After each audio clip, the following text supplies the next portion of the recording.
A Xunta vai solicitar pasar á fase 2 a partir do vindeiro luns. O Goberno galego trasladoulle xa ao central a súa proposta para que a comunidade continue avanzando na desescalada. No documento remitido polo Executivo Autonómico ao Ministerio de Sanidade de máis dun cento de páxinas, saliéntase que a situación epidemiolóxica de Galicia é boa e que se fortalece o dispositivo de atención precoz de casos de COVID-19 dende a atención primaria. Temos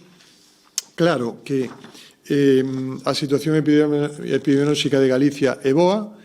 e que se fortaleceu o máis importante neste momento, que o diagnóstico precoz desde a atención primaria e culminado en 24 horas con as probas de microbioloxía que nos dan a certeza de que é positivo ou de que non o é,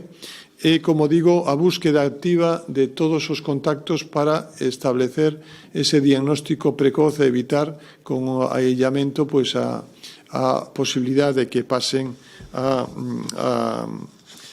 digamos, a poboación en xeral e pode haber circulación importante do virus. Na proposta da Xunta dada a coñecer esta mañá, solicítase ao Executivo Central que se permita a mobilidade entre as 4 provincias galegas. É unha solicitud de mobilidade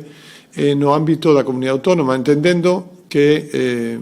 nós estamos en condicións, que ahora falaremos dela, de unha situación epidemiolóxica e asistencial excelente,